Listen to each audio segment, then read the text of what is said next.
Before we begin the story, let us know where you're watching from by leaving a comment below. If you enjoy this video, don't forget to like and subscribe. Have a wonderful day. Enjoy the story, everyone. Los Angeles International Airport, 7:32 a.m. Sofia Martinez adjusted her backpack strap for the 10th time in 5 minutes, her hazel eyes nervously scanning the crowded LAX terminal. First time flying alone for a serious job, first time leaving California at 26, and of course, it had to be on the day LA traffic decided to pay special tribute to the roadway apocalypse. Flight 847 to New York. Boarding at Gate B23 echoed through the speakers. Gate B23? Where the heck is Gate B23? Sofia shot down the corridor, dodging hurried executives and families, loaded with luggage. Her bright teal Converse, a relic from her I'm going to conquer the world college phase, squeaked against the polished floor as she mentally calculated. 5 minutes to get there, +5 for the line, plus tonk. The impact was so violent that Sofia felt her teeth rattle, her backpack flew, spilling notebooks, pens, and, embarrassingly, a pack of tampons that gracefully slid to the feet of a man in a suit. "I'm so sorry," Sofia began, but stopped when she looked up. The man in front of her was ridiculously handsome, like Netflix movie protagonist handsome. Perfectly styled chestnut hair, green eyes that seemed stolen from an emerald forest, and a suit that probably cost more than the rent on her Venice Beach apartment. And he was looking at her with the most arrogant expression Sofia had ever seen. "You could at least watch where you're going," he said, his voice carrying a slightly New York accent and poorly disguised irritation. Sofia blinked, still a bit dazed. I was running because you West Coast people always show up late and then expect the world to adapt to your chill timeline," he interrupted, bending down to pick up the tampon pack with 2 fingers, as if it were radioactive. "Here's your item." The realization hit like a piano falling from the 10th floor. "West Coast people," Sofia repeated, feeling heat rise up her neck. "Look here, you ridiculous, stuck-up jerk. I don't know who you think you are, but passengers on flight 847 to New York. Final boarding call at Gate B23. Sofia froze. "Darn." The man raised a perfectly groomed eyebrow. "Flight 847? What a coincidence." He lifted his own Italian leather briefcase. "Maybe we should continue this charming conversation on board. I'd rather sit next to a crying baby," Sofia muttered, hastily gathering her things. At least crying babies don't make up excuses for their complete lack of punctuality. Sofia turned to face him, eyes flashing. "You know what? You're exactly the kind of person that gives East Coast people a bad name. Arrogant, pretentious, and probably never worked a day in your life for anything you have." His smile turned dangerously slow. "Interesting theory. It's not a theory. It's an observation. Let me guess. Daddy paid for college, got the job through connections, and now you walk around thinking you're better than everyone else. Are you finished? I haven't even started." Sofia shoved the last notebook into her backpack with more force than necessary. "People like you are the reason this country is so divided. You think being born with a silver spoon gives you the right to treat others like garbage?" The man was quiet for a moment, studying Sofia's flushed face with an unreadable expression. "You don't know absolutely anything about me," he said finally, his voice low and controlled. "I know more than I need to know. Final call for flight 847. Gate B23 will be closed in 2 minutes. Sofia cursed under her breath and shot toward the gate, leaving behind the mysterious man and his irritating arrogance. 40 minutes later, settled in seat 14 amperes, Sofia finally managed to relax. The flight was smooth. She'd gotten a window seat, and, best of all, there was no sign of Mr. Ridiculously Arrogant anywhere. Maybe he'd missed the flight. Maybe there was poetic justice in the world. "Excusez-moi, miss." Sofia looked up from the book she'd been pretending to read for the last 20 minutes. A blonde flight attendant smiled politely. "Would you mind coming with me? We have an upgrade to business class for you." "Upgrade?" Sofia blinked. "But I didn't ask for. Courtesy of the company. You're Sofia Martinez from Pinnacle Solutions, correct?" Sofia nodded slowly. It was strange, but who was she to refuse a better seat? 5 minutes later, settled in the luxurious business class, Sofia was starting to feel like Cinderella at the ball when she heard a familiar voice. "Champagne, Mr. Thornton." Sofia slowly turned in her seat and felt her stomach plummet to her feet. 2 seats ahead, raising a crystal glass with a smile that mixed amusement and revenge, was the man from the airport. "Thank you," he said to the flight attendant without taking his eyes off Sophia. "And please ask my new colleague to join me. We have a lot to discuss." Sophia's world collapsed in slow motion. "Colleague, Mr. Thornton?" Sophia swallowed hard, her hands trembling slightly as she connected the dots. Ethan Thornton, CEO of Pinnacle Solutions. Her new boss, the man she had just called a ridiculous, stuck-up jerk. "Looks like," Ethan said, raising his glass in a sarcastic toast, "we're going to be very close colleagues. Miss Martinez." Sophia closed her eyes and sighed deeply. "This can only happen to me." Pinnacle Solutions, Manhattan office. Monday morning. Sophia stood in front of the gleaming glass skyscraper, her reflection staring back at her like a deer caught in headlights. The Pinnacle Solutions logo seemed to mock her from the chrome facade, and she could swear she heard the universe laughing. 3 days. She'd had 3 whole days to mentally prepare for this moment since the flight from nowhere. 3 days to craft the perfect apology, to figure out how to salvage her career before it even started, to maybe, just maybe, convince Ethan Thornton that she wasn't completely insane. Instead, she'd spent those 3 days stress-eating Ben and Jerry's and rehearsing resignation speeches in the mirror of her tiny Manhattan sublet. "You can do this," she whispered to herself, adjusting her blazer for the 20th time. "He's just a person, a very successful, very attractive, very powerful person who you insulted in the most public way possible, but still just a person." The lobby was a testament to modern American corporate design. Clean lines, natural light, and enough marble to build a small monument. Sophia approached the reception desk, where a woman with perfectly styled hair and a smile that could power Times Square greeted her. "Good morning. You must be Sophia Martinez. I'm Chloe, Mr. Thornton's assistant." Chloe's enthusiasm was infectious. But Sophia caught something else in her tone: pity, amusement. "Welcome to Pinnacle Solutions." "Thank you," Sophia managed, her voice slightly shaky from nerves. "Mr. Thornton asked me to bring you straight up to his office when you arrived." Chloe's smile faltered just a bit. "He's eager to meet with you." Eager. That was one way to put it. The elevator ride to the 45th floor felt like ascending to her execution. Chloe chatted pleasantly about company benefits and office culture. But Sophia's mind was elsewhere, specifically replaying every terrible thing she'd said to her new boss in vivid, mortifying detail. "Ridiculous. Stuck-up yerk. Never worked a day in your life. Silver spoon." The elevator dinged, and Sophia's stomach dropped to somewhere around the 30th floor. "Right this way," Chloe chirped, leading Sophia down a corridor lined with floor-to-ceiling windows overlooking Central Park. "Mr. Thornton's office is just—" "Chloe." The voice stopped Sophia dead in her tracks, deep, controlled, and unfortunately familiar. Ethan Thornton stood in the doorway of a corner office that was roughly the size of Sophia's entire apartment. He was wearing a different suit, charcoal this time, with a crisp white shirt that made his green eyes even more striking. His chestnut hair was perfectly styled, and he looked like he'd stepped out of a Fortune 500 magazine spread. "Miss Martinez," he said, his tone professionally neutral, right on time. Sophia's mouth went dry. "Mr. Thornton, please, come in." He stepped aside, gesturing toward his office. "Chloe, hold my calls for the next hour." "Of course, sir." Chloe shot Sophia a look that was equal parts sympathy and curiosity before disappearing down the hallway. Sophia followed Ethan into his office, trying not to gawk at the stunning view of Manhattan spread out below them. The office was impeccably decorated, modern furniture, expensive art, and a wall of awards and accolades that spoke to years of success. "Please, have a seat," Ethan said. Settling behind his massive desk, Sophia perched on the edge of a leather chair that probably cost more than her car, clasping her hands in her lap to keep them from shaking. They stared at each other for a long moment, the silence stretching between them like a taut wire. "So," Ethan said finally, leaning back in his chair, "this is awkward." Despite everything, Sophia felt a small laugh escape her lips. "That's one way to put it. I have to say, Miss Martinez, in 15 years of running this company, I've never had a new employee call me a ridiculous, stuck-up jerk, before even knowing who I was." Sophia's cheeks burned. "About that, I'm curious," Ethan continued, studying her with those impossibly green eyes. "What exactly gave you the impression that I was— how did you put it? Born with a silver spoon?" I jumped to conclusions."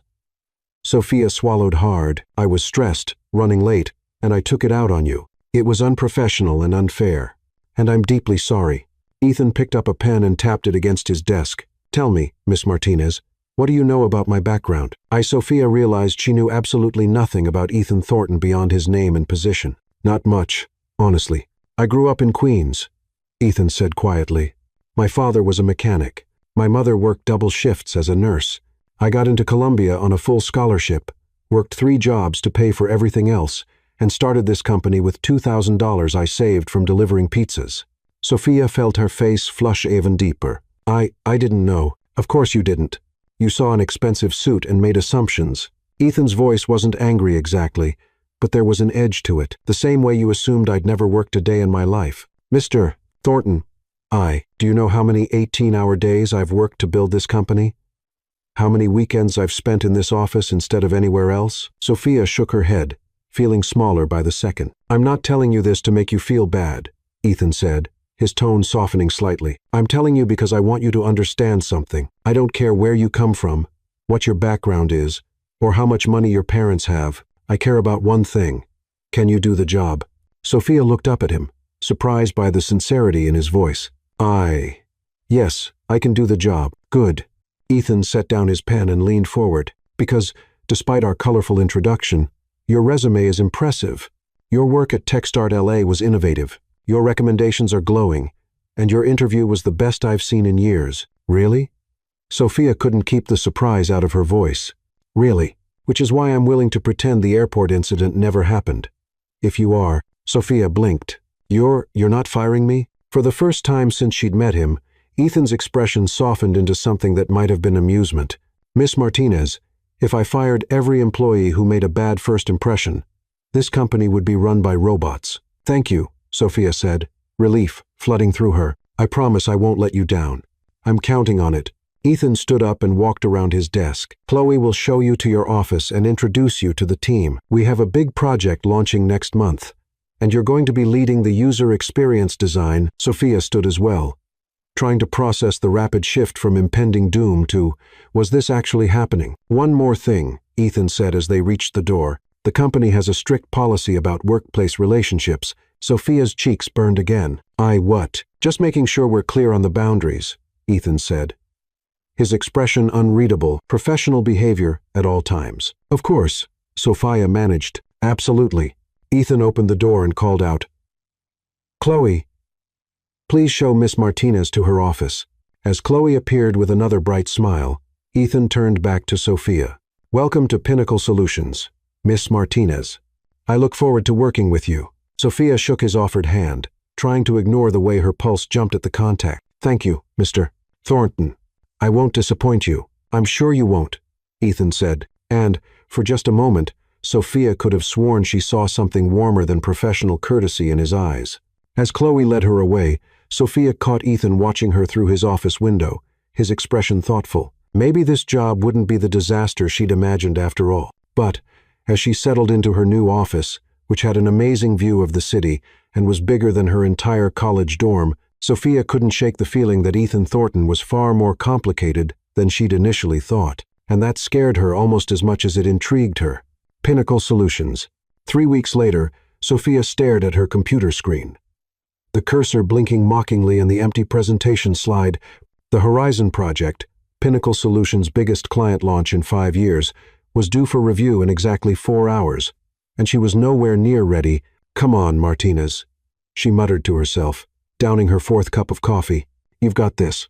It's just the most important presentation of your career, in front of the most intimidating CEO in Manhattan. No pressure." The open plan office buzzed with its usual Monday morning energy around her, but Sophia felt like she was in a bubble of panic. Her team had been working around the clock for 3 weeks. And, while the user interface design was solid, something was missing, that spark that would make Mr. Thornton actually impressed, rather than just professionally satisfied. Rough morning? Sophia looked up to find Lucas Rivera, the lead developer, approaching with 2 cups of coffee and a sympathetic smile. Lucas had been her lifeline since day one. Funny, brilliant, and completely immune to office politics. "Define rough," Sophia said, accepting the coffee gratefully. "On a scale of mild turbulence to engine failure at 30,000 feet, I'm somewhere around oxygen masks have deployed." Lucas laughed, settling into the chair across from her desk. The Horizon presentation? The Horizon presentation, Sophia confirmed. I've redesigned the user flow 6 times. And it's still not right. There's something missing, but I can't figure out what. Maybe you're overthinking it, Lucas suggested. Sometimes the best solutions are the simplest ones.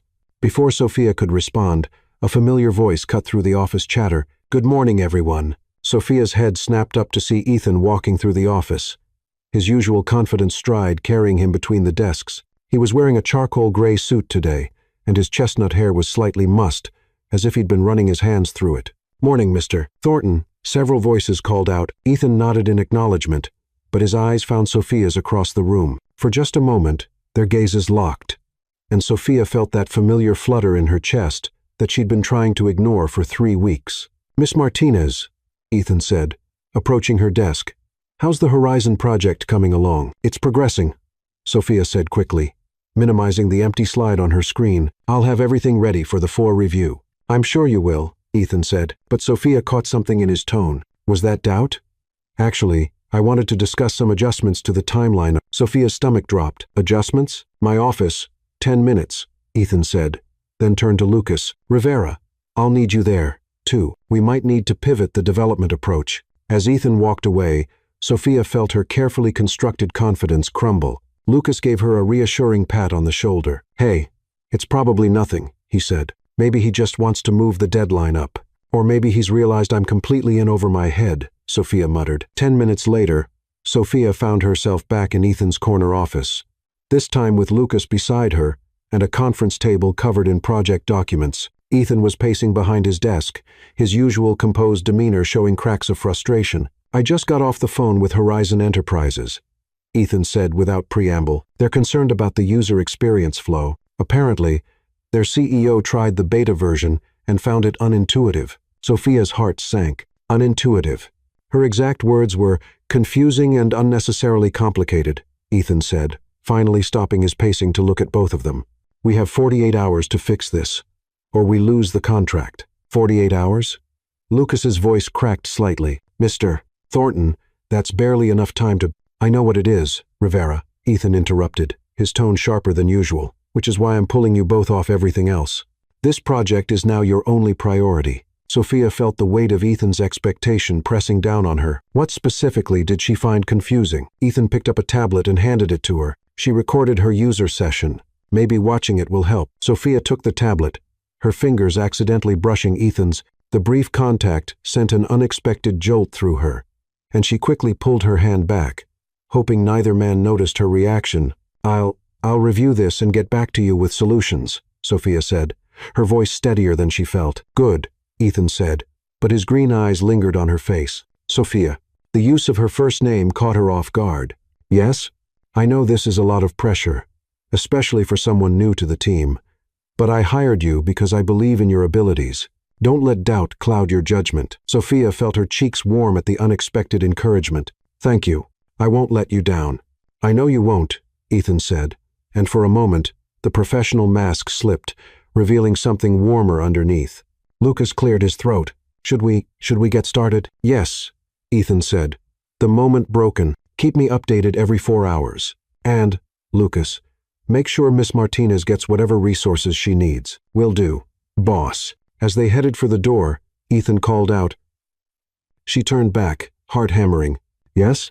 Try not to drink yourself to death on coffee. You're no good to anyone if you're vibrating out of your skin. Despite the stress, Sophia found herself smiling. I'll try to limit myself to a reasonable amount of caffeine. Good, Ethan said, and Sophia could have sworn she saw the ghost of a smile on his lips. Back at her desk, Sophia dove into the user session recording, with Lucas looking over her shoulder. Watching the Horizon CEO navigate through their interface was like watching a slow-motion car crash. Oh no, Sophia whispered as the CEO clicked the wrong button for the 3rd time. Yeah, that's not good. Lucas agreed. She's trying to access the dashboard, but our navigation is sending her to the settings menu. The whole flow is backwards. Sophia realized, her designer brain suddenly clicking into gear. We're thinking like developers, not users. Look, she's trying to complete tasks in the order that makes sense to her, but we've organized everything by technical function. Lucas nodded slowly. So, We need to reorganize the entire interface around user goals, not system architecture. Exactly. Sophia felt the first spark of genuine excitement she'd had all morning. But that means rebuilding basically everything. In 48 hours, Lucas added grimly. In 48 hours, Sophia looked at the clock. 11:30 a.m. Then she looked at Lucas, who was already rolling up his sleeves. You thinking what I'm thinking? Lucas asked. Pizza, energy drinks, and no sleep until Wednesday. Sophia said, I was thinking more like Chinese food. But yeah, same general idea. Let's do this, Sophia said, pulling up a fresh design file. Time to save the Horizon project. What followed was the most intense 36 hours of Sophia's professional life. She and Lucas barely left the office, surviving on takeout and determination. The cleaning crew found them passed out at their desks Tuesday morning, surrounded by empty coffee cups and crumpled design printouts. By Tuesday evening, they had a completely reimagined interface that flowed like a story rather than a technical manual. Sophia's eyes were bloodshot, and her hair was held up with two pencils, but as she clicked through the new user flow, she felt a surge of pride. This is it, she whispered to Lucas, who was debugging the last few functions. This is what was missing. It's beautiful, Lucas agreed, his voice hoarse from exhaustion. Intuitive, clean, elegant. The Horizon CEO is going to love it. Sophia glanced at the clock. 8:47 p.m. The presentation was scheduled for 9 a.m. Tomorrow. One more run-through? She asked. One more run-through, Lucas confirmed. As they clicked through the interface for the 20th time, Sophia became aware of a presence behind them. She turned to find Ethan standing there. His tie loosened and his sleeves rolled up. How long have you been standing there? Sophia asked. Long enough to see what you've built, Ethan said, his voice quiet with something that might have been awe. Sophia, this is incredible. Really? Sophia felt her heart leap. Really? Ethan stepped closer, his eyes on the screen. May I? Sophia nodded, scooting her chair aside so Ethan could take the mouse. She was acutely aware of his proximity, the way his cologne mixed with the faint scent of coffee and late-night work. Ethan clicked through the interface with the focused intensity Sophia had come to recognize as his CEO mode. But, as he navigated the redesigned flow, she watched his expression shift from professional evaluation to genuine surprise. You completely restructured the user journey, he said, glancing at her. This isn't just a design change. You reconceptualized the entire product philosophy. The original design was thinking like engineers, Sophia explained, her exhaustion making her bolder than usual. But users don't think like engineers. They think like humans. Ethan turned to look at her fully, and Sophia suddenly became aware of how close they were sitting. She could see the flecks of darker green in his eyes, the way his hair fell slightly over his forehead. This is exactly what Horizon Enterprises needs, Ethan said softly. Sophia, you might have just saved the company's biggest contract. We saved it, Sophia corrected, gesturing to Lucas. I couldn't have done the technical implementation without. She turned to find Lucas's chair empty and a note on the desk. Gone home to sleep. You two can handle the final review. Great work, team. Sophia felt her cheeks burn. When did he leave? About 5 minutes ago, Ethan said, and Sophia caught something in his tone that made her pulse quicken. I think he wanted to give us space to go over the final details. Final details, Sophia repeated, suddenly very aware that they were alone in the office. Final details, Ethan confirmed, but he made no move to step away from her desk. For a moment, they just looked at each other, the weight of 3 weeks of professional tension and carefully ignored attraction hanging between them. Sophia, Ethan said quietly, I need to tell you something. Yes? What you've accomplished here, it's not just good work, it's inspired work. You've exceeded every expectation I had. Sophia felt her heart hammering against her ribs. Thank you. And Ethan paused, seeming to wrestle with something. I need you to know that this has nothing to do with your performance review. What has nothing to do with your performance review? Instead of answering, Ethan reached out and gently tucked a strand of Sophia's hair behind her ear. The gesture was so tender, so unexpected, that Sophia felt her breath catch. You have a pencil in your hair, Ethan said softly, his fingers still near her cheek. 2 pencils, actually, Sophia whispered. 2 pencils, Ethan repeated, and Sophia could have sworn his voice was rougher than usual. They were definitely going to kiss. Sophia could feel it in the way Ethan's eyes dropped to her lips, in the way the air between them seemed to thicken. And then Ethan's phone rang. They sprang apart like teenagers caught by their parents, Ethan fumbling for his phone while Sophia tried to remember how to breathe. "Thornton," Ethan answered, his voice carefully controlled. Sophia couldn't hear the other side of the conversation, but she watched Ethan's expression shift back to professional mode. "Yes, I'll be there in 20 minutes, Ethan said. "No, reschedule the morning meeting. We'll need to present to Horizon at 10 instead of 9. He hung up and turned back to Sophia. But the moment was broken. "Board meeting," Ethan said, straightening his tie. "I need to brief them on the Horizon situation before tomorrow's presentation." "Of course," Sophia said, trying to ignore the disappointment in her chest. Ethan gathered his jacket but paused at the door. "Sophia." "Yes?" "Get some sleep. Tomorrow is going to be a big day." "I will," Sophia promised. "And Sophia." "Yes?" "Thank you for everything." After Ethan left, Sophia sat alone in the quiet office, staring at the interface they'd built together. Her reflection looked back at her from the black screen, and she could still feel the ghost of Ethan's touch on her cheek. Tomorrow's presentation would make or break the Horizon project.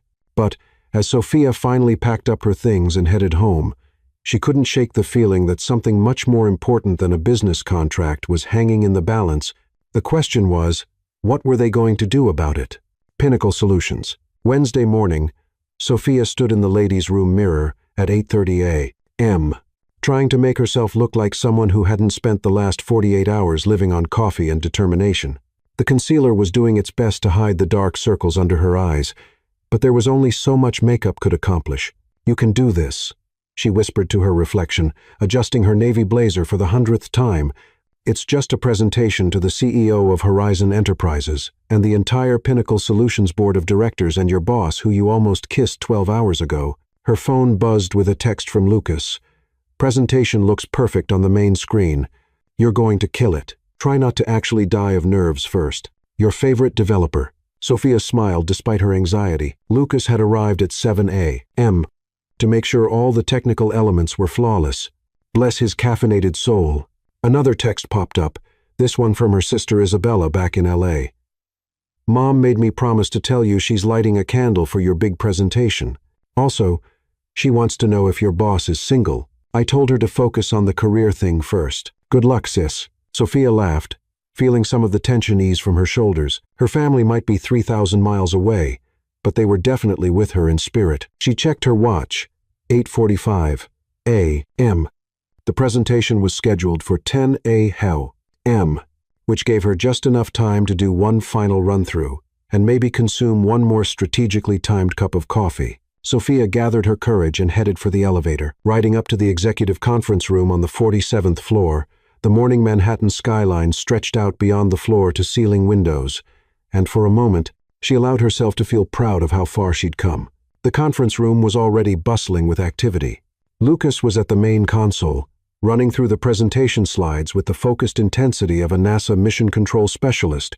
Chloe was arranging materials at each seat, her usual cheerful efficiency tinged with the nervous energy that preceded big meetings.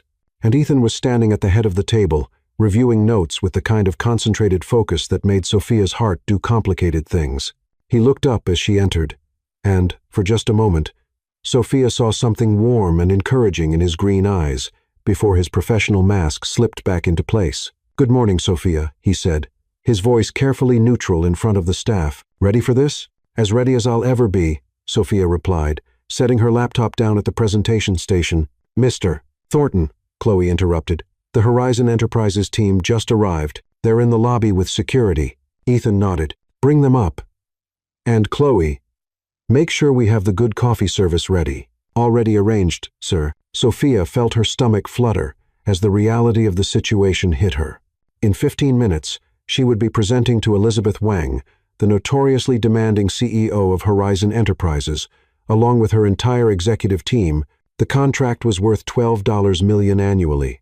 And, if Sophia's redesign didn't impress them, Pinnacle Solutions would lose their biggest client. "Hey." Lucas appeared at her elbow, his voice low. "You look like you're about to throw up." "I might," Sophia admitted. "What if they hate it? What if the interface doesn't work properly? What if I freeze up and forget how to speak English? Then I'll pretend to have a medical emergency to distract everyone while you escape through the emergency exit," Lucas said solemnly. Sophia snorted with laughter. "That's your plan?" It's a solid plan, Lucas insisted. Very dramatic, very memorable. They'll probably give us the contract out of sympathy. You're ridiculous, Sophia said, but she was smiling. Ridiculously supportive, Lucas corrected, and ridiculously confident that you're about to blow their minds. Before Sophia could respond, the conference room doors opened, and Elizabeth Wang entered with her entourage. Sophia had seen photos of the Horizon Enterprises CEO, but in person, Elizabeth was even more formidable. A petite woman in her 50s with sharp eyes and an aura of absolute authority. Ms. Wang, Ethan stepped forward, his CEO charm at full power. Welcome to Pinnacle Solutions. Thank you for making time for this presentation. Mr. Thornton, Elizabeth replied, her handshake firm and brief.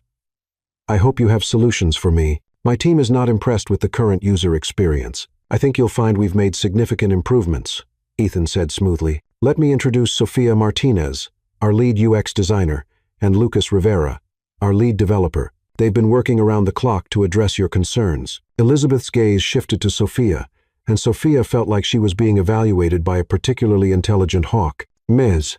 Martinez, I understand you've completely redesigned our interface. Yes, ma'am, Sophia said, proud that her voice came out steady. Based on your feedback, we identified several key areas where the user flow could be more intuitive. Show me, Elizabeth said. Taking a seat at the conference table, Sophia glanced at Ethan, who gave her an almost imperceptible nod of encouragement. She took a deep breath and clicked to the first slide. The primary issue with the original design was that it was organized around technical functions rather than user goals. Sophia began, her confidence growing as she moved into familiar territory.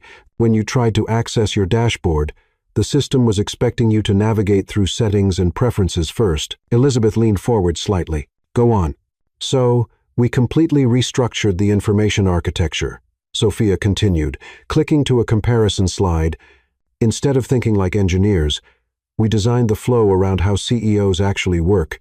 Sophia walked them through the new interface, explaining each decision and demonstrating the improved user flow. She could see Elizabeth's expression shift from skeptical to intrigued as the presentation progressed. The key insight, Sophia said, pulling up the final demonstration, was that executive users don't want to configure software. They want to accomplish goals. So, we made the interface predictive rather than reactive. Elizabeth stood up and moved closer to the screen. May I try it myself? Of course, Sophia said, handing her the tablet. The room fell silent as Elizabeth navigated through the interface. Sophia watched every click, every swipe, every micro-expression on the CEO's face. Out of the corner of her eye, she could see Ethan watching too, his jaw tight with concentration. After what felt like an eternity, Elizabeth looked up. This is exactly what I was looking for. Sophia felt her knees go weak with relief. Really? Really, Elizabeth confirmed, a smile breaking across her previously stern features. The flow is intuitive. The design is clean, and, most importantly, it thinks like I think. She turned to Ethan. Mr. Thornton, I'm impressed. This is a significant improvement over the original design. Sophia deserves all the credit, Ethan said, and Sophia felt her heart skip at the pride in his voice. She reconceptualized the entire product philosophy. Well, Miss Martinez, Elizabeth said, extending her hand, you've earned Horizon Enterprises' continued partnership. We'll be signing the contract extension this afternoon. The room erupted in quiet congratulations and relieved laughter. Sophia shook Elizabeth's hand, still hardly believing it was real. There is one thing, Elizabeth added, and Sophia's stomach clenched. We'd like to implement this new interface across all our subsidiary companies. Would Pinnacle be interested in expanding the contract? Ethan's eyes widened. How much of an expansion are we talking about? Triple the current value, Elizabeth said casually. $36 million annually. Sophia felt the room spin slightly. $36 million. She just helped land a $36 million contract. We'd be very interested, Ethan said, and Sophia had never seen him look so genuinely pleased. After the Horizon Enterprises team left, the conference room buzzed with celebratory energy. Board members shook Sophia's hand.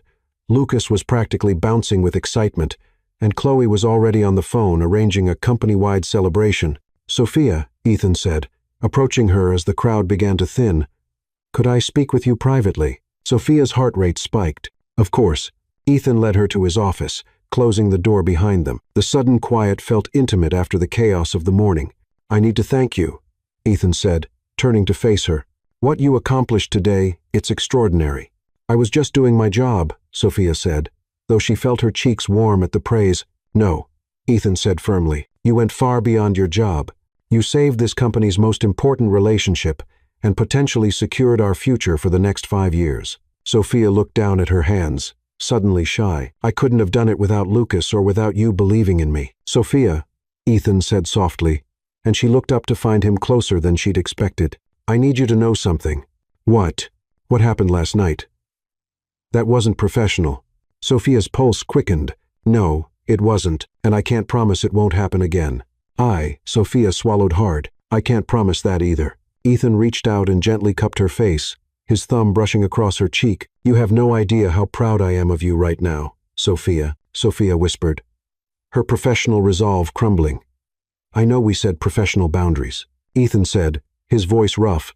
I know there are policies and complications and 100 reasons why this is a bad idea, but, Sophia prompted, her heart hammering. But I can't stop thinking about you, Ethan admitted. I can't stop thinking about last night, about the way you look when you're focused on a problem, about how brilliant you are. Sophia felt like she was standing on the edge of a cliff, looking down at either the best or worst decision of her life. Ethan.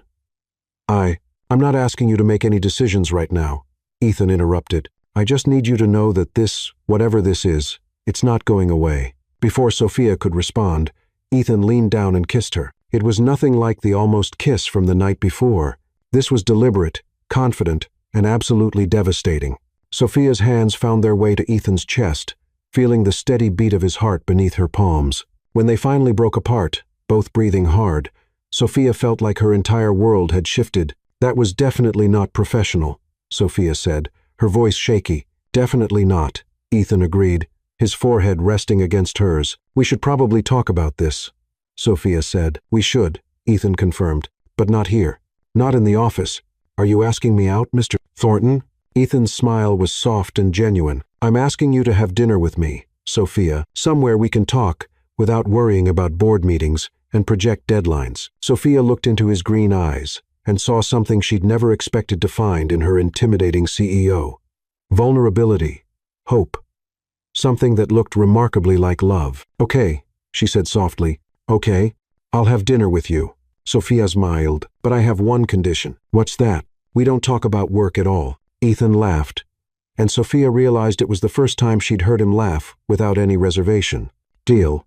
Though I have to warn you, I'm not that interesting when I'm not being a CEO. I find that hard to believe, Sophia said. We'll see, Ethan said, stepping back reluctantly. There's a little Italian place in the village that makes the best carbonara in the city. Are you free tonight? I think I can pencil you in, Sophia said, trying to sound casual despite the fact that her heart was doing gymnastics. Good, Ethan said, his hand finding hers. Because I have a feeling this is going to be much more interesting than any board meeting. As Sophia headed back to her desk, she felt like she was walking on air. She'd landed the biggest contract in company history, proven herself as a designer, and somehow managed to capture the attention of the most fascinating man she'd ever met. Her phone buzzed with a text from Lucas. Saw the boss walk you to his office. Please tell me you're not getting fired after your moment of triumph. Sophia typed back, definitely not getting fired. We'll explain later. But, Lucas, I think I'm in trouble. Good trouble or bad trouble? Sophia looked toward Ethan's office, where she could see him on the phone, probably already planning the expansion project. When he caught her looking, he smiled and gave her a small wave. The best kind of trouble, Sophia typed back. As she settled back into her work, Sophia couldn't shake the feeling that today had changed everything. The Horizon project was just the beginning. She had no idea what came next. But, for the first time in her life, she couldn't wait to find out. The afternoon flew by in a blur of congratulations, contract negotiations, and celebration planning. Sophia found herself stealing glances at Ethan throughout the day, catching him looking back more often than not. Each shared look sent electricity through her veins. At 5:30 p.m., as the office began to empty, Sophia's phone chimed with a text from Ethan. Pick you up at 7. I promise I won't be late this time. Sophia smiled, typing back. I'll be ready. And, Ethan, thank you for everything. Thank you for being extraordinary. See you tonight.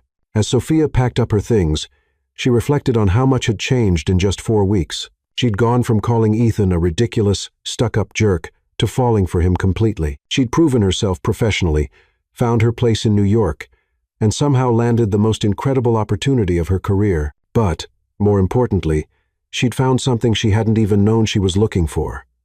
Someone who saw her potential and believed in her dreams. Tonight would be their first real date, away from the pressures of the office and the complications of their professional relationship. Sophia had no idea what the future held, but she was finally ready to find out. After all, the best adventures always began with a little turbulence.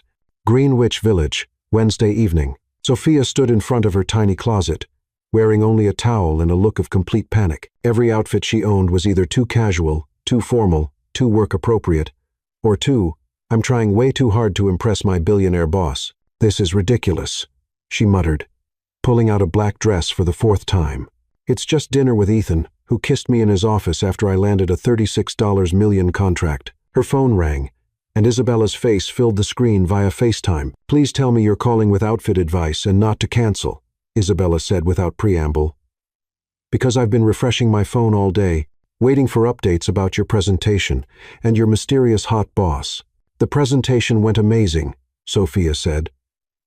Propping the phone against her mirror, we got the contract.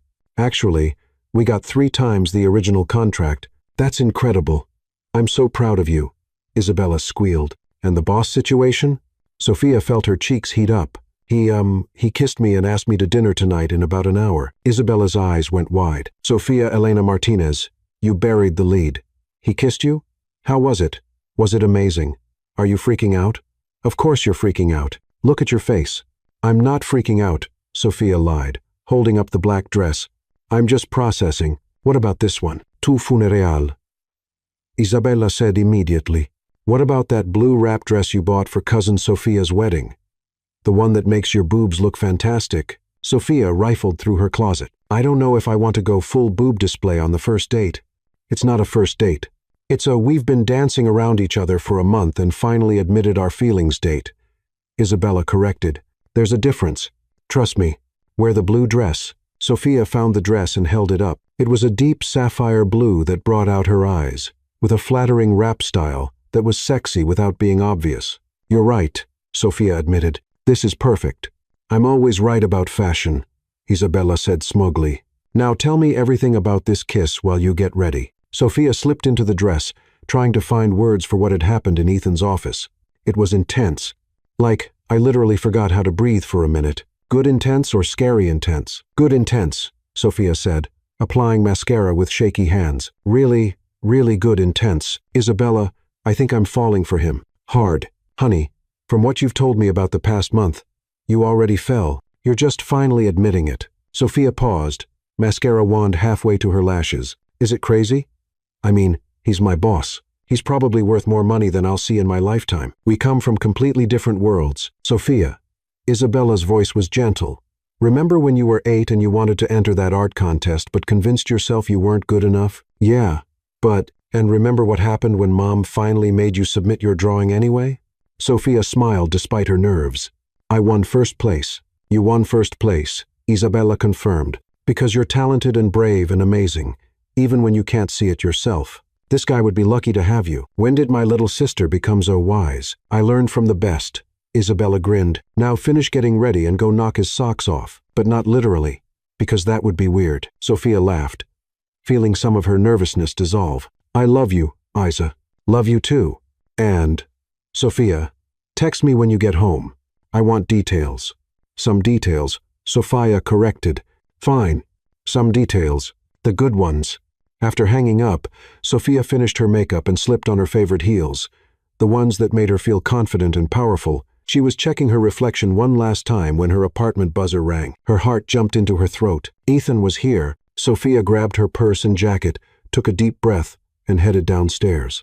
Ethan was waiting on the sidewalk next to a sleek black car, but he wasn't wearing his usual CEO uniform. Instead, he had on dark jeans, a navy button-down with the sleeves rolled up, and a leather jacket that made him look like he'd stepped out of a magazine. His hair was slightly less perfect than usual, and Sophia realized this was the most casual she'd ever seen him. Wow, Ethan said when he saw her, his eyes traveling appreciatively over her dress.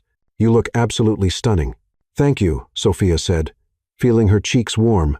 "You clean up pretty well yourself." Ethan opened the car door for her, and Sophia caught a whiff of his cologne as she slipped past him. "I should probably mention that this isn't my car," Ethan said as they settled into the back seat. "I don't actually drive in the city." "Smart," Sophia said. "I sold my car the day I moved here. Public transportation and the occasional Uber are much more practical." "Exactly," Ethan agreed, then gave the driver an address in Greenwich Village. As they drove through the bustling Manhattan streets, Sophia felt some of her nervousness return. This was surreal, sitting in the back of a hired car with Ethan Thornton, heading to dinner like a normal couple. Except they weren't normal. And they definitely weren't a couple yet. "Penny for your thoughts?" Ethan asked. Sophia turned to find him watching her with those impossibly green eyes. "Just processing, I guess. This morning, I was terrified I was going to lose my job. And now you're having dinner with your boss after landing the biggest contract in company history," Ethan finished. "I can see how that might be a lot to process." "Are you processing too?" Sophia asked. Ethan was quiet for a moment. "I'm trying not to overthink it," he admitted. "I have a tendency to analyze everything to death, especially when it's important. And this is important." Ethan met her Chaze. "This is very important." The restaurant Ethan had chosen was a small, intimate Italian place, tucked away on a quiet village street. It was the kind of place that looked unassuming from the outside, but felt warm and magical inside, with exposed brick walls, dim lighting, and the kind of atmosphere that made you want to linger over every course. "Mr. Thornton," the host greeted them with genuine warmth. "Your usual table, please, Antonio," Ethan replied. "And this is Sophia Martinez." "Welcome, Miss Martinez," Antonio said with a slight Italian accent. "Any friend of Ethan's is family here." As they were led to a corner table for two, Sophia noticed several other diners glancing their way with recognition.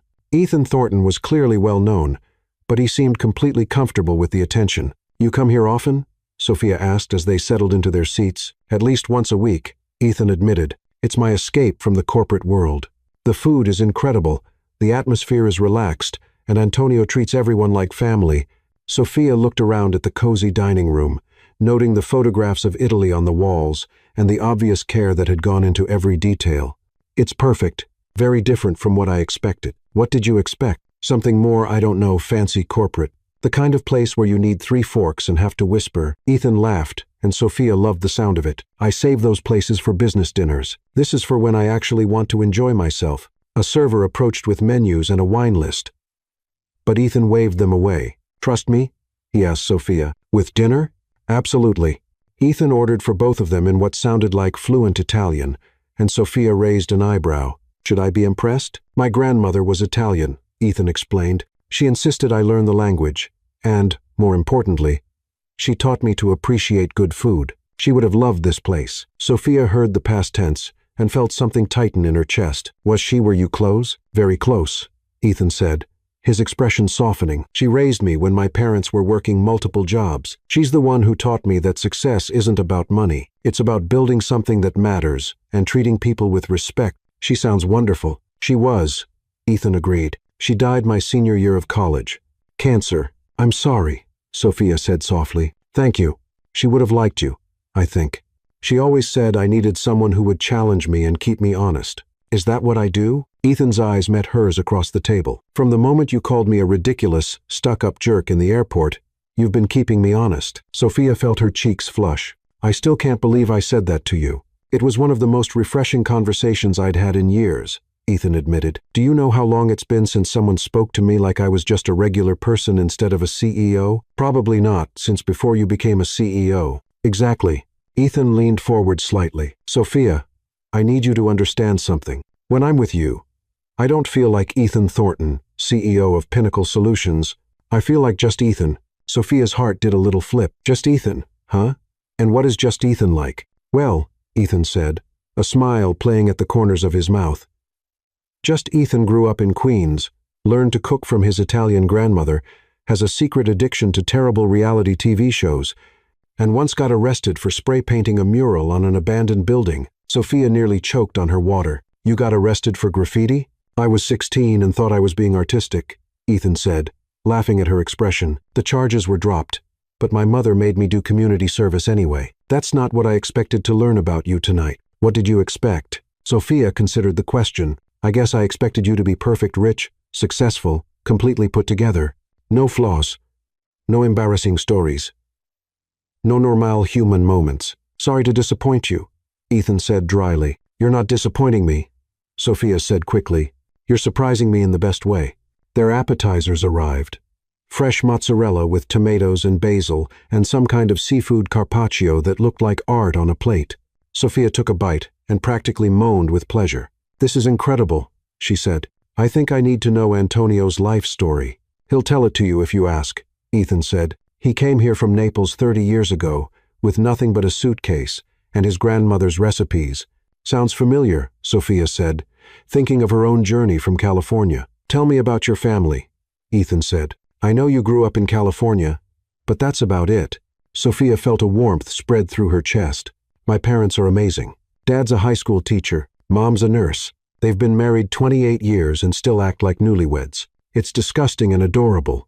And my sister, Isabella, is the baby. But she's definitely the wise one in the family. She's finishing her master's in psychology and already has me completely figured out. Sophia paused. Actually, she was the one who convinced me to move to New York. Really?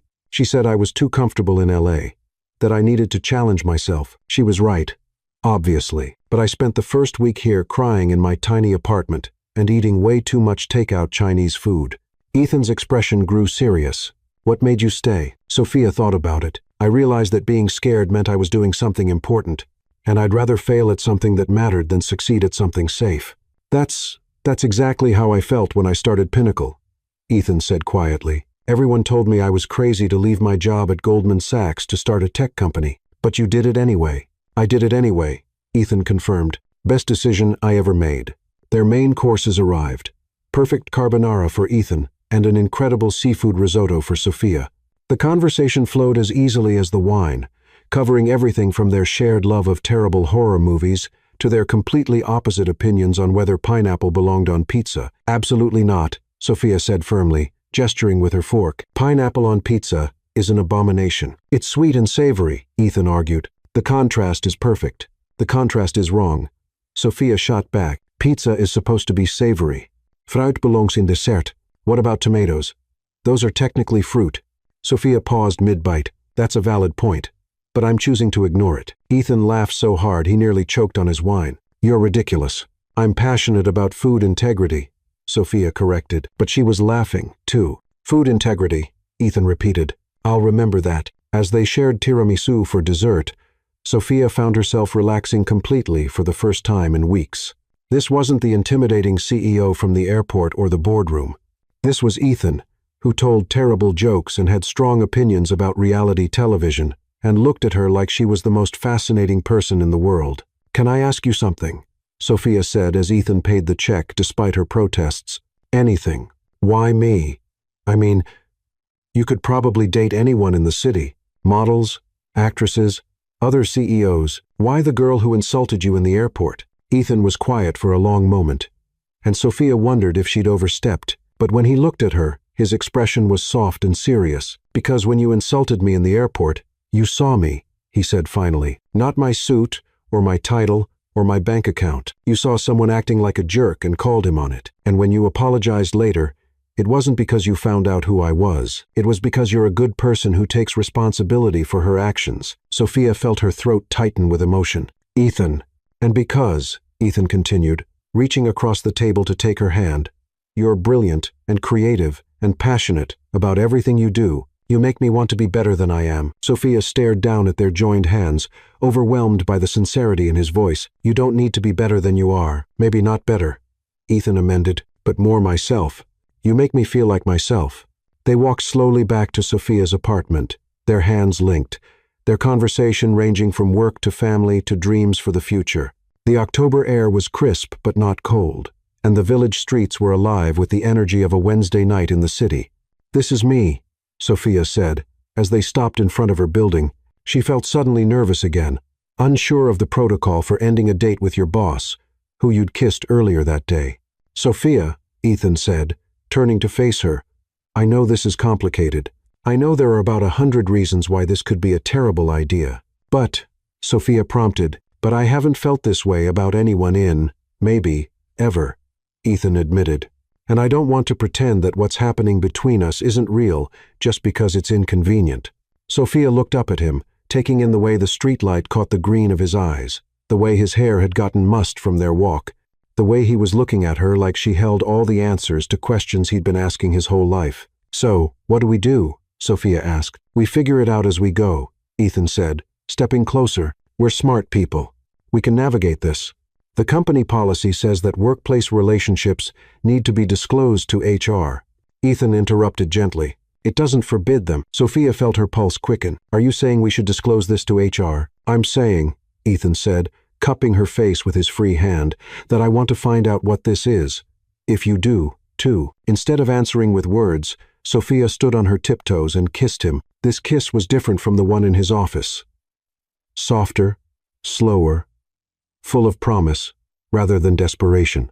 When they broke apart, Ethan rested his forehead against hers.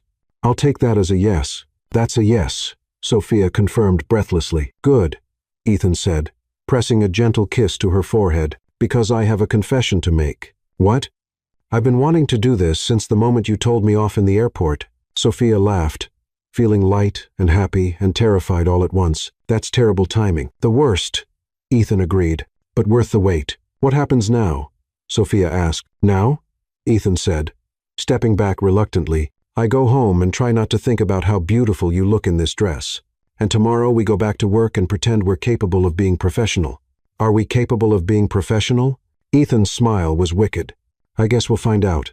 As Sophia watched Ethan's car disappear into the Manhattan traffic, she felt like she was floating. Everything about tonight had been perfect. The restaurant, the conversation, the way Ethan had looked at her like she was something precious and rare. Her phone buzzed with a text as she climbed the stairs to her apartment. "Thank you for tonight. Sweet dreams, Sophia."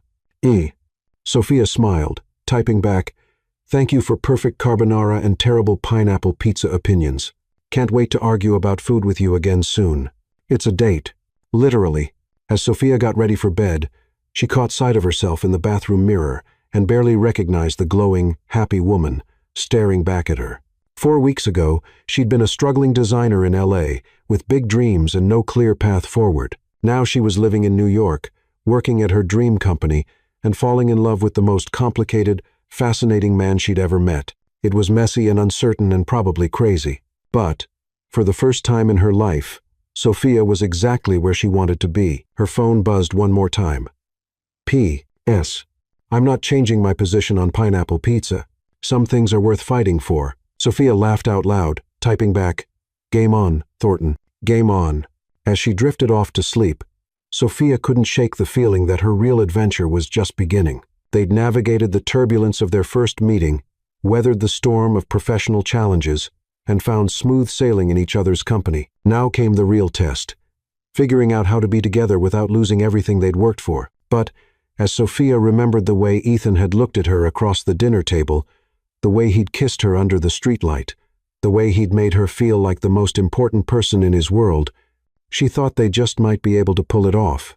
After all, the best love stories always began with a little chaos. Pinnacle Solutions. 2 months later, Sophia stood in the elevator on Thursday morning, trying to maintain her professional composure while internally celebrating the fact that she was about to see Ethan for the first time since their weekend trip to his family's lake house in the Hamptons. 2 months of secretly dating her boss had taught her many things. How to keep a poker face during board meetings, how to communicate through meaningful glances across conference rooms, and, most importantly, how to fall completely and utterly in love while maintaining plausible deniability. The elevator dinged at the 45th floor, and Sophia stepped out into the familiar bustle of the executive level. She'd been promoted to Senior UX Director after the Horizon Project's success, which came with a corner office, a substantial raise, and the delicious irony that she now worked just 3 doors down from Ethan. "Good morning, Sophia." Chloe greeted her with a knowing smile. Over the past 2 months, Ethan's assistant had become an invaluable ally in their complicated romantic logistics. "Mr. Thornton asked me to remind you about the 10 a.m. strategy meeting." "Of course," Sophia replied professionally, though her heart did a little skip at the mention of Ethan's name. "Is the Horizon expansion team ready for the presentation?" "Ready and caffeinated," Chloe confirmed, Lucas has been here since 7 running final tests on the interface. Sophia made her way to her office, waving at Lucas through the glass walls of the development lab. He looked up from his computer and gave her a thumbs up, followed by an exaggerated wink that made her laugh despite herself. Lucas had figured out her relationship with Ethan about 3 weeks into their secret romance, mainly because Sophia had started humming while coding and wearing dresses that actually fit properly. As she settled at her desk, Sophia's phone buzzed with a text from Ethan. "Good morning, beautiful. Looking forward to watching you charm the Horizon team in about an hour. Try not to be too brilliant. It's distracting." Sophia smiled, typing back, "I'll try to contain my overwhelming competence. Also, your tie is crooked. I can see you from my office." "Yes." She looked up to see Ethan through his office window, adjusting his tie with a sheepish grin. He caught her watching and blew her a subtle kiss, which made Sophia's stomach do the same butterfly dance it had been doing for 2 months. Their relationship had evolved into something beautiful and complicated and absolutely terrifying. They'd established rules. No obvious PDA at work, no letting personal feelings interfere with professional decisions, and absolutely no discussing their relationship in front of other employees. They'd mostly succeeded, though there had been a few close calls, like the time Ethan had almost called her sweetheart during a board meeting, or when Sophia had to physically restrain herself from kissing him after he'd defended her design choices to a particularly difficult client. The 10 a.m. meeting was in the main conference room, and Sophia arrived to find the Horizon Enterprises team already assembled. Elizabeth Wang looked as formidable as ever, but she smiled warmly when she saw Sophia. "Ms. Martinez," Elizabeth said, standing to shake Sophia's hand. "I have to say, the preliminary results from our beta testing are extraordinary. Our user engagement is up 40% since implementing your interface design." "That's wonderful to hear," Sophia replied, feeling a surge of professional pride. "I'm excited to show you what we've developed for the subsidiary rollout." Ethan entered the room with his usual commanding presence, wearing the navy suit that Sophia had helped him pick out the previous weekend. Their eyes met briefly, and Sophia saw the same mixture of professional respect and personal affection that had become their secret language. "Good morning, everyone," Ethan said, taking his seat at the head of the table.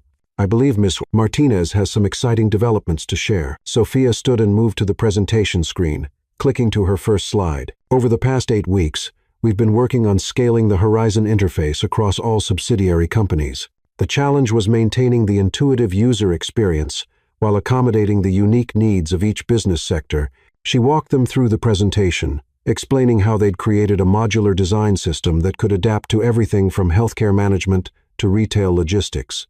The Horizon team asked thoughtful questions, and Sophia found herself in her element, passionate and confident, as she explained the technical innovations her team had achieved. "The beauty of this system," Sophia concluded, "is that it grows with your business. As Horizon Enterprises expands, the interface can accommodate new sectors and functionalities without requiring a complete redesign." Elizabeth was taking notes throughout the presentation, nodding appreciatively. "This is exactly what we needed. The scalability alone will save us millions in future development costs. We are prepared to begin implementation immediately," Ethan added. "Our timeline shows full deployment across all Horizon subsidiaries within 6 months." "Excellent," Elizabeth said. "There is one additional matter I'd like to discuss. If you have time." Sophia and Ethan exchanged a glance. Elizabeth's tone suggested something bigger than a simple contract adjustment. "Of course," Ethan said. "Horizon Enterprises is opening a new West Coast headquarters in San Francisco," Elizabeth explained. "We'd like Pinnacle Solutions to design and implement all of our technology infrastructure for the new facility." Sophia felt her heart skip. A West Coast headquarters project would be massive, easily worth $50 million, and requiring months of on-site work. That's a significant project," Ethan said carefully. "What kind of timeline are we looking at?" "We'd need someone to relocate to San Francisco for at least 6 months, possibly longer," Elizabeth said. "Full oversight of the implementation process, liaison with our West Coast team, and ongoing support as we scale up operations." Sophia's stomach dropped. A 6-month relocation to San Francisco would mean leaving New York, leaving Ethan, putting their relationship on hold just when things were getting serious. "It would have to be someone senior," Elizabeth continued. "Someone who understands our systems intimately and can make decisions autonomously." She turned to Sophia. "Miss Martinez, would you be interested in leading this project?" Sophia felt the room spinning slightly. This was the opportunity of a lifetime, a chance to lead a massive project, prove herself on a national scale, and probably earn herself a promotion to VP level. It was everything she'd dreamed of when she'd moved to New York. It was also a nightmare scenario for her relationship with Ethan. That's an incredible opportunity, Sophia managed, her voice steadier than she felt. Could I have some time to consider it? Of course, Elizabeth said. We'd need an answer within the week, but I understand it's a big decision. The meeting continued for another hour, covering logistics and contract details. But Sophia felt like she was underwater. She caught Ethan watching her with a concerned expression, but they couldn't exactly discuss their personal feelings in front of the Horizon team. After Elizabeth and her team left, Sophia found herself alone in the conference room with Ethan. The silence stretched between them, heavy with unspoken concerns. That was unexpected, Ethan said finally. That's one way to put it, Sophia replied, sinking into her chair. Ethan moved closer, his professional demeanor softening. Sophia, this is huge. Leading the Horizon West Coast project would establish you as one of the top UX designers in the country. I know, Sophia said quietly. It's everything I've worked for. But, Sophia looked up at him, seeing her own confusion reflected in his green eyes. It would mean leaving for 6 months, maybe longer, and we just figured this out. Ethan sat down beside her, close enough that she could smell his cologne, but far enough to maintain professional appearances if anyone walked in. We did just figure this out, he agreed. And I'd be lying if I said the thought of you being 3,000 miles away doesn't terrify me. So, what do? Ethan was quiet for a long moment, and Sophia could practically see him working through the problem with his CEO brain. We don't make any decisions right now, he said finally. We take the week Elizabeth gave us, and we figure out what's best for your career. What about what's best for us? Sophia asked. Ethan said gently, if we're going to work, really work, then we both need to be the best versions of ourselves. That means not letting our relationship hold either of us back from opportunities. Sophia felt tears threatening but blinked them back. You're right. I know you're right. It's just that falling in love is terrible timing. Ethan finished with a rueful smile. The worst timing. Sophia agreed. Sophia Martinez, you are the most talented designer I've ever worked with, Ethan said, his voice soft but firm. If you want this project, I will support you 100%. And if you don't want it, I'll support that too. And if I want it, but also want you? Ethan's expression grew tender. Then we figure out how to make both things work. Before Sophia could respond, Lucas appeared in the conference room doorway, looking between them with barely concealed curiosity. Sorry to interrupt, Lucas said. But, Sophia, the Horizon beta testing results just came in, and you're going to want to see this. Sophia stood up, grateful for the distraction. Good results or bad results? Record-breaking results. Lucas grinned. User satisfaction is at 96%. 96%. Sophia, that's basically unheard of in enterprise software. Despite her emotional turmoil, Sophia felt a surge of professional pride. Really, Elizabeth wasn't kidding about the engagement numbers. The interface you designed isn't just functional. It's actually making people enjoy using corporate software. Ethan stood up too, his CEO mode fully activated. Lucas, I want those numbers compiled into a full report. This is going to be huge for our reputation in the industry. Already on it, boss, Lucas said. Sophia, you're basically famous in tech circles right now. I've already gotten 3 LinkedIn messages from recruiters who want to poach you. Sophia felt Ethan's eyes on her, but she kept her expression professional. That's very flattering. Flattering and well-deserved, Ethan said. Lucas, can you make sure those reports get to the marketing team? I want to start leveraging this success for new client acquisition. Will do, Lucas said, then hesitated. Sophia, can I talk to you for a minute about the technical specifications for the next phase? Sophia nodded, following Lucas out of the conference room. As soon as they were out of earshot, Lucas grabbed her arm. Okay, what's wrong? He demanded. You just got the best user testing results in company history, and you look like someone canceled Christmas. Sophia glanced around to make sure they weren't being overheard. Elizabeth offered me the Horizon West Coast project. Lead position, 6-month relocation to San Francisco. Lucas's eyes widened. Holy crap, Sophia, that's incredible. That's, like, career-making incredible. I know, but Sophia sighed. It's complicated. Lucas studied her face, and Sophia watched as understanding dawned in his expression. It's Ethan, isn't it? You two are really serious. Sophia didn't bother denying it. Lucas had figured out most of their relationship anyway. We're serious. Really serious. And 6 months apart could kill it, Lucas finished. Yeah, I can see the problem. What would you do? Lucas considered the question seriously. Honestly, I'd probably take the job. Sophia, opportunities like this don't come around often. Especially in our industry. You're 26 years old. This could set you up for the rest of your career. But what about love? What about building something real with someone? What about building something real with yourself first? Lucas countered gently. Sophia, you're amazing at what you do. You deserve to see how far you can go. Sophia felt fresh tears threatening. When did life get so complicated? Probably around the time you fell for your billionaire boss, Lucas said with a sympathetic smile.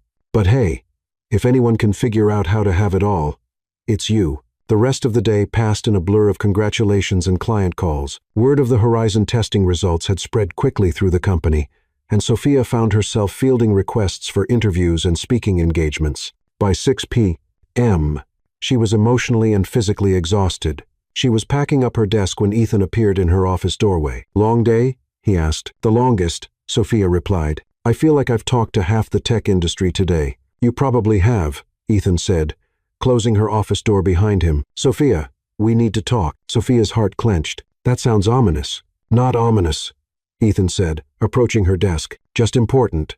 He sat down across from her, and Sophia could see the internal struggle playing out across his features. I've been thinking about the San Francisco project all day, Ethan said, and I need you to know that whatever you decide, I'm going to support you completely. Ethan, let me finish, he said gently. Sophia, watching you present today, seeing how passionate you are about your work, seeing how talented you are, I realized something. What? I realized that I'm falling in love with your ambition as much as I'm falling in love with you, Ethan said. Your drive, your creativity, your refusal to settle for anything less than excellence. Those are the things that make you who you are. Sophia felt her throat tighten with emotion. What are you saying? I'm saying that if you want this project, you should take it, Ethan said firmly. And if that means we have to figure out how to love each other from 3,000 miles apart, then that's what we'll do. You'd wait for me? Ethan reached across the desk and took her hands. Sophia, I'd wait forever for you, but, more than that, I'd support your dreams, even if they take you away from me. Sophia felt the tears she'd been holding back all day finally spill over. I love you, she whispered. I love you too, Ethan replied, his own voice rough with emotion, which is why I need you to follow your heart, not just mine. They sat in silence for a moment, holding hands across her desk, while Sophia tried to process everything. What if I took the project, but we found ways to make it work? Sophia said finally. Video calls, weekend visits. Maybe you could even come to San Francisco sometimes for business. That's a lot of travel and logistics, Ethan pointed out. Are you sure you want to take that on? Sophia looked at Ethan, really looked at him. She saw the man who had believed in her from day one, who had supported her ambitions, even when they conflicted with his own desires, who loved her enough to let her go, if that's what she needed. I'm sure, Sophia said firmly. Ethan, I want this project. I want to prove that I can handle something this big, this important. But I also want I want to figure out how to build a life together, even if it's complicated. Ethan's smile was radiant. Are you sure? It's going to be hard. The best things usually are, Sophia replied. Besides, we started this whole thing with turbulence. I think we can handle a little long distance. Ethan stood up and walked around her desk, pulling Sophia into his arms. I love you, he said, kissing her forehead. I love you too, Sophia said, standing on her tiptoes to kiss him properly. All of you, the CEO and just Ethan, and everything in between. They were interrupted by a knock on Sophia's office door. They sprang apart just as Chloe poked her head in. Sorry to interrupt, Chloe said with a knowing smile.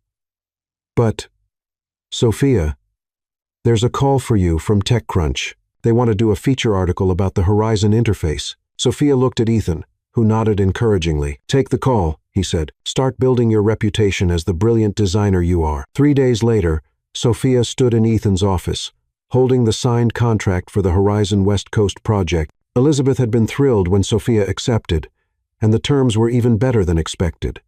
A substantial salary increase, equity in the project's success, and a guarantee that she could return to New York as Vice President of Innovation when the project concluded. So, it's official, Ethan said, reviewing the contract terms. 6 months in San Francisco, starting next month. 6 months, Sophia confirmed, though her stomach still fluttered with nerves when she said it. "I have something for you," Ethan said, opening his desk drawer. He pulled out a small wrapped box, and Sophia's heart stopped. "Ethan, if that's what I think it is." "It's not," Ethan interrupted with a laugh. "I mean, not yet. We've been dating for 2 months. Sophia, I'm many things, but I'm not impulsive about marriage." Sophia felt relief and disappointment in equal measure. "Then what is it?" Ethan handed her the box. "Open it." Sophia unwrapped the box to reveal a beautiful necklace. A delicate gold chain with a small airplane pendant, its wings set with tiny diamonds. "Ethan," Sophia breathed. "It's beautiful, I thought," Ethan said, fastening the necklace around her neck, "that you could wear it as a reminder that no matter how far you fly, you've always got a place to land." Sophia felt tears prick her eyes. "I love it. I love you. I love you too," Ethan said, his arms coming around her waist. "And, Sophia, when you come back from San Francisco as Vice President Martinez, I'm going to ask you a very important question." Sophia's heart skipped. "What kind of question?" "The kind that involves a much bigger ring and a very long conversation about our future," Ethan said with a smile. Sophia kissed him then, pouring all of her love and excitement and terror about the future into the kiss. When they broke apart, both breathing hard, Sophia rested her forehead against Ethan's. "I can't wait," she whispered. "Neither can I," Ethan replied. 6 weeks later, Sophia stood in her new San Francisco office, gazing out at the Golden Gate Bridge, while video chatting with Ethan. She'd been in California for 2 weeks, and while the work was exhilarating and demanding, she missed New York and Ethan more than she'd anticipated. "How's the Horizon team treating you?"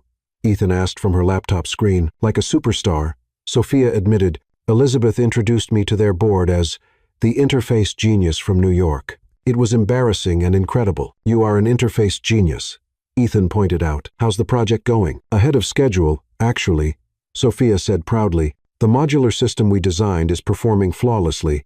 I think we'll complete the initial implementation in 4 months instead of 6. "That's phenomenal, Sophia. I'm so proud of you. I miss you," Sophia said, the words slipping out before she could hold them back. "I miss you too," Ethan replied, his expression softening. "But only 73 more days until your first visit home. You're counting?" Sophia teased, a smile tugging at her lips. "I'm definitely counting," Ethan confirmed. "Lucas printed mi a calendar. He's been surprisingly supportive of our long-distance situation." Sophia laughed. "He told me yesterday that I seemed disgustingly happy for someone working 16-hour days." "Are you happy?" Ethan asked, his tone turning serious. Sophia paused to consider the question. She was thriving professionally, respected by her colleagues, and building something extraordinary, yet she was also missing the man she loved and navigating a relationship across 3 time zones. "I'm happy," she said finally. "Exhausted, stressed, sometimes lonely, but happy. This project is everything I dreamed it would be, Ethan, and knowing you're waiting for me, it makes it all worthwhile." "Good," Ethan said, his voice warm, "because I have news that might make things even better." "What kind of news?" Sophia asked, leaning closer to the screen. Ethan grinned. "Pinnacle just landed a major client in Los Angeles. Someone needs to fly out next week to meet with them." Sophia's heart leapt. "Someone?" "Someone who happens to be the CEO and who might have time for a weekend detour to San Francisco," Ethan said with a playful shrug. Sophia squealed, prompting amused glances from her new colleagues nearby. "Really?" she whispered, trying to temper her excitement. "Really," Ethan confirmed. "I'll be there Friday evening. I hope you know some good restaurants." "I know the perfect place," Sophia said, thinking of a cozy Italian restaurant she'd found in North Beach, reminiscent of their first date in Greenwich Village. "I can't wait." "Sophia," Ethan said, his voice softening. "I love you. I'm proud of you, and I can't wait to see what incredible things you achieve out there." "I love you too," Sophia replied, her heart full. "All of you, even when you're 3,000 miles away." That evening, Sophia strolled along the San Francisco waterfront, Ethan's airplane necklace glinting in the light of the setting sun. She reflected on how much her life had transformed in the past 6 months. From an unemployed designer to a senior director leading a $50 million project across the country, she thought of Ethan, likely working late in his Manhattan office, counting down the days until they could reunite. She thought of their future, uncertain but brimming with potential. Sophia had learned that love wasn't about avoiding turbulence, It was about finding someone worth weathering the storms with, someone who supported your dreams, even when they led you in different directions, and who celebrated every milestone of your journey. Her phone buzzed with a text from Ethan. "Just booked my flight to San Francisco. Can't wait to see you in 5 days. Sweet dreams, my brilliant, beautiful girl." Sophia smiled, typing back, "Can't wait to show you my new city. Fair warning, I'm going to hug you for approximately 3 hours straight when you land. Yes, I'm counting on it. Love you. Love you, too. Always." As Sophia headed back to her apartment, she realized that somewhere between the airport confrontation and the San Francisco sunset, she'd found exactly what she'd been searching for. A career that challenged her, work that mattered, and a love that made everything possible. The future was uncertain, filled with flights, video calls, and cross-country logistics. But it was also radiant with possibility, and Sophia couldn't wait to see where their next adventure would lead. After all, the best love stories weren't about smooth sailing. They were about finding someone worth navigating the beautiful chaos of life with, one flight at a time. Pinnacle Solutions. 6 months later, Sophia stood in the Pinnacle Solutions boardroom, officially accepting her promotion to Vice President of Innovation. Ethan was at the head of the table, his smile proud and professional, but Sophia could see the personal joy in his green eyes. "Congratulations, Vice President Martinez," Ethan said formally, though his voice carried a warmth that made Sophia's heart flutter. "Thank you, Mr. Thornton," Sophia replied, equally formal, but with a secret smile. As the meeting adjourned and people filed out, Sophia found herself alone with Ethan for the first time since returning from San Francisco the previous week. "So," Ethan said, loosening his tie slightly, "Vice President Martinez, how does it feel?" "Terrifying and exhilarating," Sophia admitted. "I still can't believe I pulled off the Horizon project." "I can," Ethan said, stepping closer.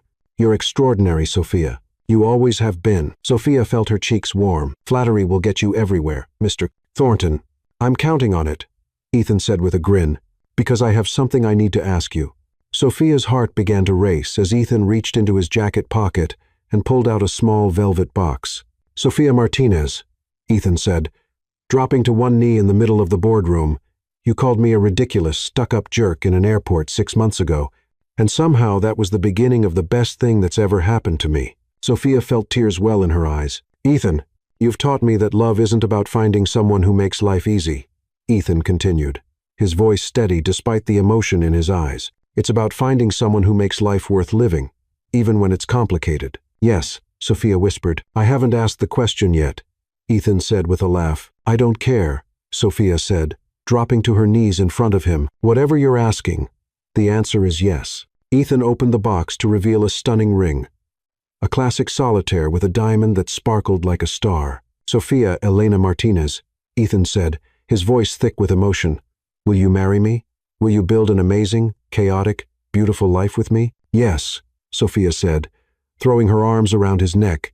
"Yes, yes, absolutely yes." Ethan slipped the ring onto her finger with trembling hands, and Sophia marveled at how perfectly it fit. "I love you," Ethan said, cupping her face in his hands. "I love your ambition and your talent and your terrible opinions about pineapple pizza." "I love you too," Sophia replied, laughing through her tears. "All of you. Even your questionable taste in pizza toppings." They kissed then, right there in the boardroom where they'd had their first professional meeting, where Sophia had proven herself, where Ethan had learned to see her not just as an employee, but as a partner, in every sense of the word. When they finally broke apart, Sophia looked down at her ring, then up at Ethan's face, radiant with happiness. "So," Sophia said, settling into Ethan's arms, "what's our next adventure going to be?" "I was thinking," Ethan said, pressing a kiss to the top of her head, "we could start with planning a wedding, and then maybe we could travel the world, designing interfaces for international clients, building a company together." "Together," Sophia repeated, loving the sound of it. "Together," Ethan confirmed, "through every bit of turbulence, every smooth patch, every adventure that comes our way." Sophia looked around the boardroom, reflecting on how far they'd come. From a disastrous airport encounter to a Fortune 500 boardroom engagement, their love story had been anything but conventional. But, as Sophia nestled into Ethan's embrace, his airplane necklace warm against her throat and his grandmother's engagement ring sparkling on her finger, she realized that conventional was overrated After all, the best love stories, Sophia had learned, began with a little chaos and grew into something beautiful through patience, trust, and the willingness to fly together, no matter where the journey led, and, as far as Sophia was concerned, their journey was just beginning.